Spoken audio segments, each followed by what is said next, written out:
네, 오늘 오전 신종 코로나 바이러스 환자가 2명 더 확인됐습니다. 현재까지 확진 환자 18명으로 집계된 상황입니다. 감염 경로도 다양해지면서 불안감이 커지고 있는데 자세한 이야기 전문가와 함께 나눠보겠습니다. 질병관리본부장을 역임했던 전병율 차의과대학 예방의학과 교수 자리에 모셨습니다. 안녕하세요. 네, 안녕하십니까. 안녕하세요. 자, 확산이냐 진정이냐 조심스럽지만 이 전망 먼저 해봐야 될 것 같습니다. 네. 지금 일본, 태국, 싱가포르에서 들어온 분들도 확진 판정을 받고 있어서 네. 감염 경로 파악하기가 점점 어려워진 상황입니다.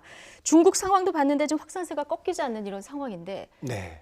전문가 입장에서 보실 때 어떤 상황이라고 판단하십니까? 뭐 중국 상황이 계속해서 환자 급증, 사망자 급증 상황이고, 예. 뭐 우리나라도 이에 영향을 안 받을 수가 없죠.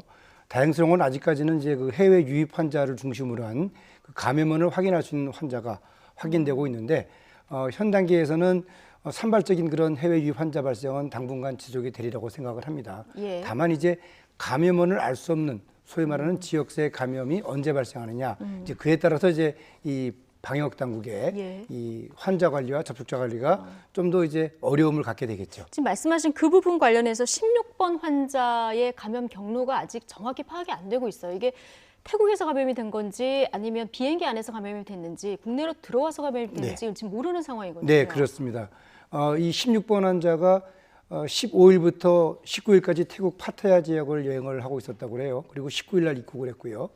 당시 태국은 우한에서 우한이 봉쇄되기 직전에 가장 많은 중국인이 태국을 향해서 출발을 했다고 그래요.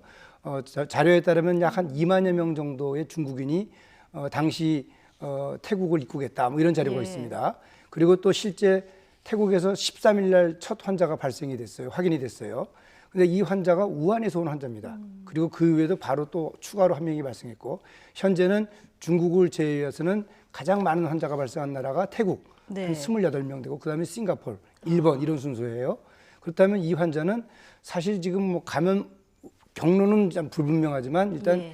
태국에서의 어떤 접촉이 의심이 될 수가 있고, 그 그리고 부분을 또 가장 의심해 볼 수는 그리고 있고, 19일 날 혹시라도 공항에서, 그러니까 태국의 공항에서 또는 우리 무안의 공항에서 접촉이 있을 수 있는데, 그 당시 우리나라는 환자가 한 명도 없는 상태였어요. 네. 근데 19일 이후에 입국하고 난 이후에 혹시 또 우리가 모르는 어떤 지역사회 감염자가 있어서 그분하고 접촉이 돼서 발생했는지, 그것도 사실 지금 의문점입니다. 어쨌든 간에 정밀 역학 조사를 해봐야지만이 감염원에 대한 추정이 가능할 것 같습니다. 예. 네, 감염 경로와 함께 이 보름간의 공백 이 부분에 대해서도 좀 안타깝다는 이야기가 나오고 있는데, 특히 이 환자가 이제 발열 등의 증상이 있어서 일반 병원에 이제 갔을 때 그렇습니다. 병원 쪽에서 보건 당국에 이거 신종 코로나 검사해야 되는 것 아니냐라고 했는데, 이제 중국을 다녀오지 않아서 제외가 됐다 이런 보도가 있었는데, 이게 매뉴얼에 맞는 겁니까? 네, 뭐 어쨌든 현재로서는 그 중국 우한의 그 해외 여행력이 있는 경우, 또 발열 증상이 있는 경우, 뭐 이런 경우에 이제 보건당국에서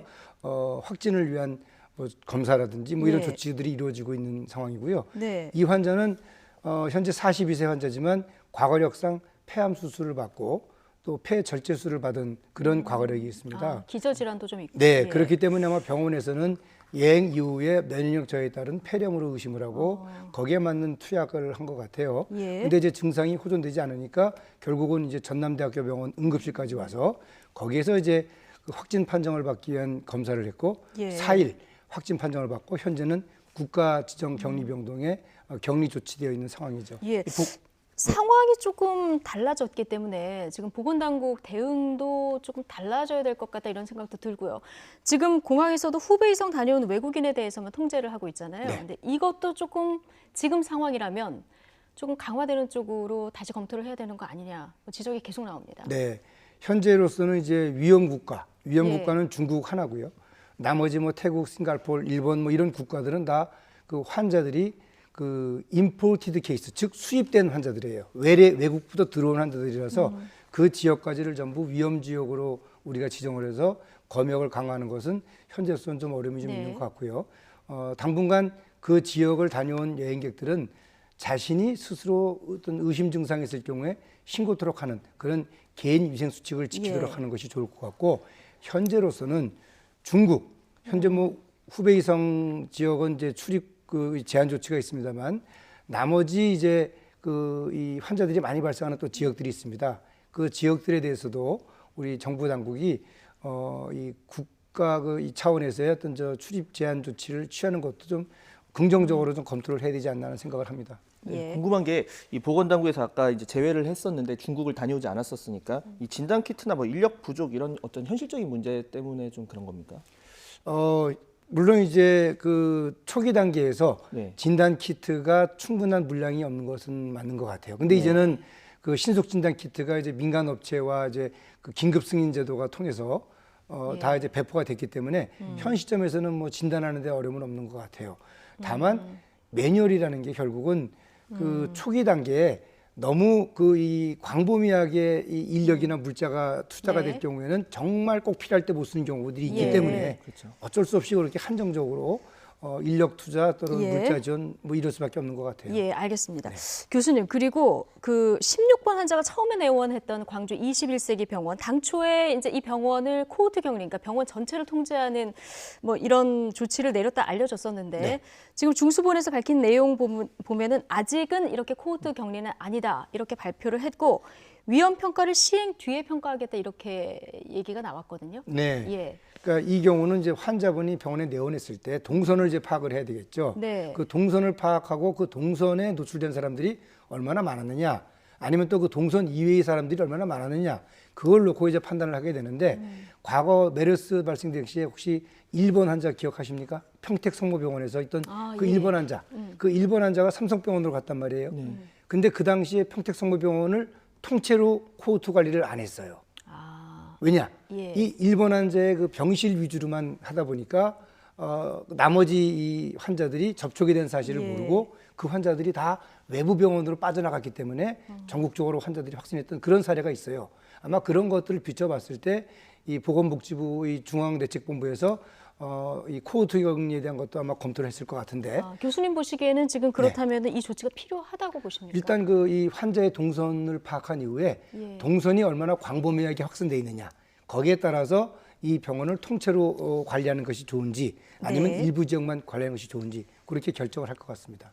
지금 이 16번 환자 그리고 18번 환자를 보면 그러니까 18번 환자가 다른 이제 질병 때문에 입원을 한 과정에서 이 어머니가 이제 간병을 갔었고 그 과정에서 이제 감염된 것으로 현재까지는 이제 추정이 되고 있는데 그렇다면 이 병원 내 감염이 그러니까 그 둘은 아마 이제 밀접 접촉자였겠죠 당연히 이제 네네. 그랬을 것이고 다른 환자들 사이에서 좀 뭐 이 병이 퍼졌거나 이럴 가능성은 좀 어느 정도로 보십니까? 일단 그 16번 환자를 통해서 18번 환자에게 이제 감염이 된 거예요. 네. 그러면 이 16번 환자가 그 시점에서 어떤 그 동선에서 어떤 그 위험 행위가 있었느냐 네. 거기에 따라서 그 접촉자들에 대한 그 위험 여부가 결정이 되는데 예. 어쨌든 간에 현재로서는 그 접촉자들은 다 14일간 자가격리를 하게 돼 있습니다. 예. 그래서 그 상황을 지켜보면서 이 16번으로 인한 추가 환자의 발생 여부를 면밀히 관찰을 해야 되겠다. 그렇게 생각을 합니다. 예. 교수님, 어제 중국 당국 발표 내용 중에 이 신종 코로나 바이러스가 공기 중에 5일간 생존해서 떠다닌다 이런 내용이 있었거든요. 어떻게 보십니까? 전문가로서. 일단 공기 중에서 뭐 그 예. 과학적으로 검사를 해보면은 남아 있을 수는 있어요. 예. 그러나 그렇게 남아 있다고 해서 그것이 감염을 일으키는 것은 아닙니다. 바로 감염으로 감염을 일으키기 위해서는 예. 충분한 양의 바이러스가 있어야 되는 것이고 그리고 이것이 어떤 그 이 소위 말하는 생활력이 확실히 있어야 돼요. 이 바이러스도 그렇기 때문에 그 우리가 이제 인접한 거리에서 대화나 또는 재치기 같은 것들로 인해서 비말이 전파될 때 그때 이제 가장 감염력이 높은 것이고요. 또 손에 묻었을 때 예. 그런 것들이 묻었을 때 높은 거죠. 네. 예.